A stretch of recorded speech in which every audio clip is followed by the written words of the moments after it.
Hi, I'm Chef Carol, and today I am going to make a ketogenic version of Parmesan crusted boneless pork loins. So let's get to it.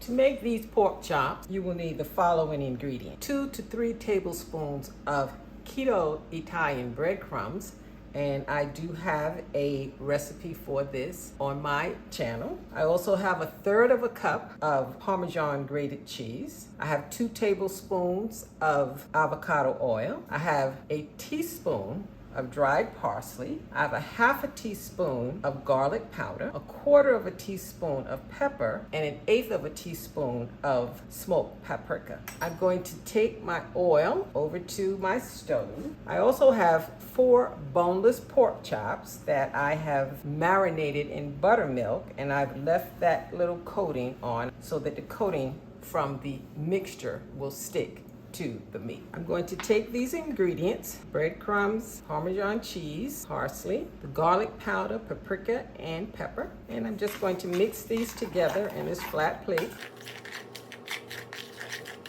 I have my oven preheating at 350 degrees. And I also have a glass plate that I'm going to use to cook the pork chop after they have been seared on top of the stove for 5 minutes. Take the pork chop and make sure that it's coated on all sides with the bread mixture. You can press the meat into the mixture, make sure it's fully coated.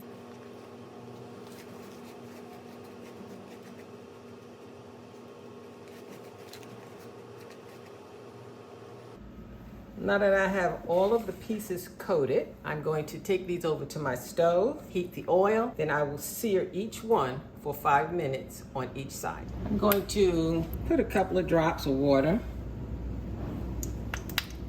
just to make sure that the oil is hot. I'm going to place the pork chops into the heated pan, and I'm just going to let them brown on each side for 5 minutes. The pork chops have been cooking for 10 minutes, 5 minutes on each side. Now I'm just going to put them in this glass dish and set them into a 350 oven for 15 to 20 minutes. Okay, I'll see you back here. The pork chops cooked in the oven for 15 minutes. I have allowed them to rest on the counter for about 5 minutes. I have a little medley of vegetables, summer squash, onions, and red bell pepper as a side dish. And I'm just going to remove one of the chops to the plate. The recipe claims that these are the best Parmesan crusted pork chops ever, and I will give you the website where you can find this recipe. What I have changed is that I used ketogenic breadcrumbs as opposed to regular breadcrumbs. So this actually suits my meal plan. I must say that this pork chop is not dry. It's tender. It has a nice crust on it, and I'm going to enjoy this meal. Bon appetit. Let me know what you think.